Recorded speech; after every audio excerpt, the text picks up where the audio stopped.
আসসালামু আলাইকুম। জাতীয় সংসদের অধিবেশন শুরু হয়েছে এবং আমার কাছে কেন যেন খুব নতুন মনে হচ্ছে এবং পুরনো ছবি আমার চেহারায় ভাসছে।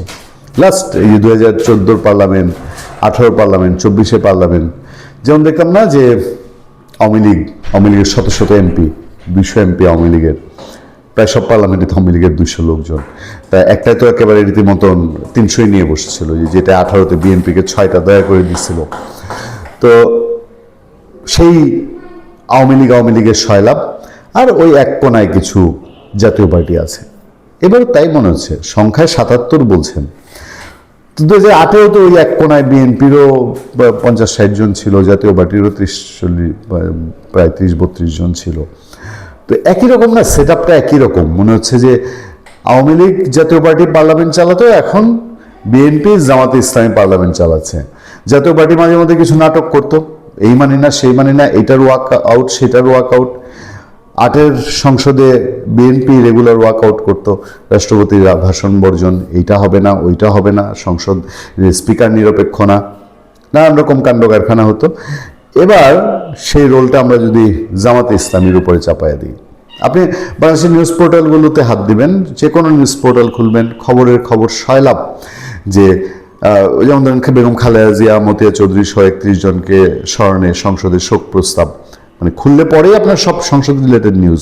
দলীয় পদ ছাড়লেন স্পিকার হাফিজউদ্দিন আহমেদ স্পিকার হয়েছেন, barrister Kayser Kamal deputy speaker হয়েছেন। কাঙ্ক্ষিত গণতন্ত্রের যাত্রা শুরু হলো, প্রধানমন্ত্রী। তারপর ছুটির দিনেও খোলা থাকবে ডিপো। তারপর ত্রয়োদশ সংসদ নির্বাচন গণতন্ত্র পুনরুদ্ধারের গুরুত্বপূর্ণ মাইল ফলক, খন্দকার মোশাররফ তিনি সভাপতিত্ব করেছেন। মাইক বিভ্রাটের স্পিকার, অধিবেশনে বিরতি। তারপরে স্পিকার ও ডেপুটি স্পিকারকে শপথ পড়ালেন রাষ্ট্রপতি। তারপর আপনার এর বাইরে আছে আপনার এই আহমদ আজম খান, তিনি মন্ত্রী হয়েছেন, সেই খবর সংসদ রিলেটেড এই খবরগুলো। কিন্তু আমার কাছে ঝলকটা লেগেছে অন্য জায়গায়। এর আগের দিন আপনাদের মনে আছে যে আপনার রংপুরে কি গর্জনটাই না দিল সার্জিস আলম, তারপরে আপনার নাসিরউদ্দিন পাটোয়ারি, সব চলে আসেন, জুলাই শহীদ যা আছেন সব পার্লামেন্টের সামনে থাকবেন, সব সেখানে উপস্থিত থাকবেন। হ্যাঁ, জুলাই সনদ মানতে হবে, সংবিধান সংস্কার কমিশন হতে হবে। গর্জনগুলো মনে আছে না? আমি এই গর্জনগুলো নিয়ে আপনাদের সঙ্গে আলাপ করেছিলাম। মনে হয়েছিল বোধহয় লোকারণ্য হয়ে যাবে সংসদের সামনে, আইন শৃঙ্খলা বাহিনীগুলো হিমশিম খাবে তীব্র।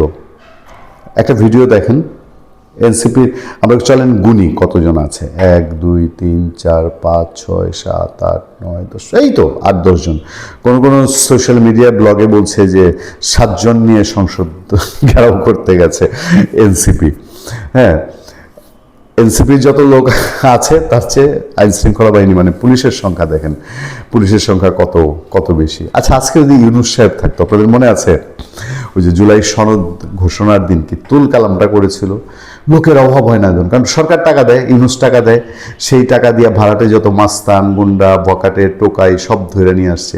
মনে আছে একটা ভিডিও ভাইরাল হয়েছিল, এদের কলেজের নাম স্কুলের নাম ঠিক মতো বলতে পারে না, কোন ক্লাসে পড়ে সেটাও বলতে পারে না, ওই কলেজের নাম করে বয়সে এটার নাকি মেট্রিক, সেটার থেকে নাকি এসএসসি পরীক্ষা দিবে, যেই কলেজে এসএসসি নাই, স্কুল নাই যে কলেজে।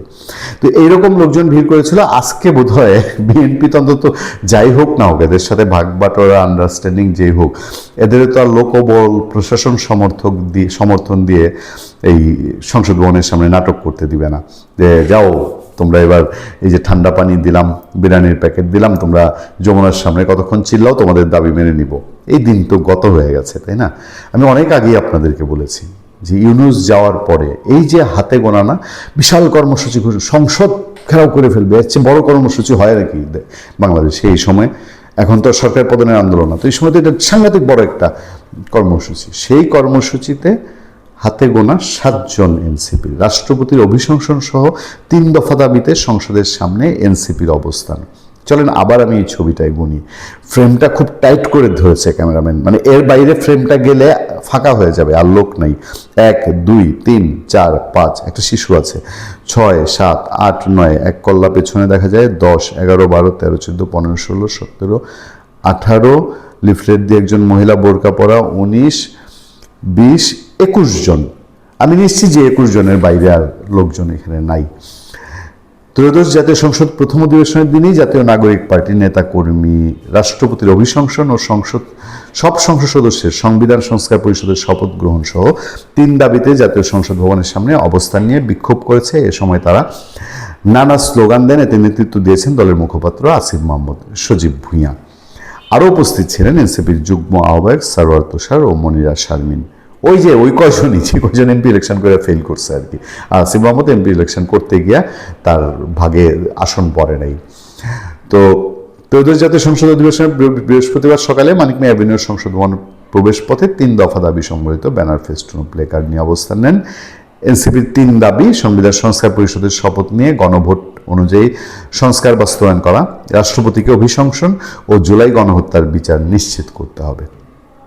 এই হচ্ছে কাণ্ড কারখানা। আপনাদেরকে অনেকবার বলেছি এই দলটা ফ্রিডম পার্টি হওয়ার পথে। ফ্রিডম পার্টি আজকে তো শেখ হাসিনার কাছে মাত্র 2 বছর বিদায় হয়েছে। ফ্রিডম পার্টি কয় বছর বাংলাদেশে রাজত্ব করেছেন জানেন? 15 বছর। শেখ হাসিনা যখন বাংলাদেশে ফিরে এসছে 80-তে, 89 সালেও এরশাদ সরকারের পতনের শেষ দিনেও, মানে শেষ মুহূর্তেও, শেষ সময়ে এসে 90 তো পতন হলো, 89-ও ফ্রিডম পার্টির লোকজন শেখ হাসিনাকে মারার জন্য ধানমন্ডি 32 নম্বরে হামলা করেছিল। সেই পর্যন্ত তাদের মুরত ছিল। 91 সংসদে মেম্বার হয়েছিল। কিন্তু একটা সময় গিয়ে সেই সাময়িক কেস এগুলো সব চুপসে যায়। আমার কেন যেন মনে হয় এই এনসিপি টুডে অর টুমোরো এবং আওয়ামী লীগ যখন ওই 10-15 বছরে আবার আগের 75 পরবর্তী যেভাবে ব্যাক করেছে এরকম ব্যাক করবে, এনসিপি ফ্রিডম পার্টির অবস্থায় হবে। এবং এদেরকে আজকে আপনারা যারা দেখছেন দেশে রয়েও গেছে, এরা কোনো না কোনো সুযোগে, ধরেন যে বঙ্গবন্ধু হত্যাকাণ্ডে যারা মার্ডারার ছিল তারা পরবর্তী 15-20 বছরে দেশের বাইরে চলে গিয়েছিল না, যখন আস্তে আস্তে দেখলো আর এই বাংলাদেশে ভাত নাই।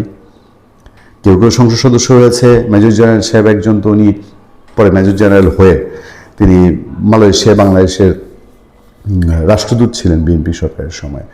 2001-এর যে 4 দলীয় জোট সরকার, তখনও পর্যন্ত তিনি রাষ্ট্রদূত ছিলেন 2007-8 পর্যন্ত, মানে 75-এ বঙ্গবন্ধু মারা গেছে, তারও 25-30 বছর পর্যন্ত ফ্রিডম পার্টির লোকজন কিন্তু মোটামুটি দেশে একটা রাজ করে গেছে। ফলে এই ধরনের যে ক্ষমতার পরিবর্তন, পট পরিবর্তন হয়, তারপরে তাৎক্ষণিক যারা আছে এগুলো সাস্টেইনেবল না হইলেও এরা, আপনি ধরে নেন যে আগামী 20-30 বছর বহু আবার মবের জন্ম হয়তো দিবে। এদেরকে বিভিন্নভাবে রাজনৈতিকভাবে ইউজ করা হবে, সবাই ইউজ করবে। আমি নাম ধরে বলছি না, আমি আপনাদেরকে শুধু গ্যারান্টি দিয়ে বলছি এদেরকে এবং ইউজ করার জন্যই জন্ম। এবং আগে হতো অনানুষ্ঠানিক ইউজ, এখন হচ্ছে আনুষ্ঠানিক ইউজ। এখন জামাতের সাথে জোটবদ্ধ হয়ে জামাতের ইউজ হচ্ছে এনসিপি। এনসিপি যে সংসদের সামনে দাঁড়াবে, জামাতের গ্রিন সিগন্যাল নাই, জামাত নিজে দাঁড়ায় নেই, এনসিপিকে দাঁড় করিয়েছে। এবং সেই দাঁড় কারণেতে জামাত শিবির কর্মী সমর্থক দেয় নেই, ওই এনসিপি ব্যানারে যেই কয়জন। তো আমার কাছে তাই মনে হচ্ছে সংসদের যে চমকটা না, এই চমকটা তো হওয়ার ছিল, আগেই ডিক্লেয়ার করা হয়েছিল সংসদের চমক দেওয়া হবে। এই চমকটার বাইরে, সংসদের বাইরের এই চমকটা, এইটা আপনাদের যেন চোখ এড়িয়ে না যায়। ভালো থাকবেন, সুস্থ থাকবেন। আপনার সাথে আমি আতিক রহমান, পূর্ণিয়া।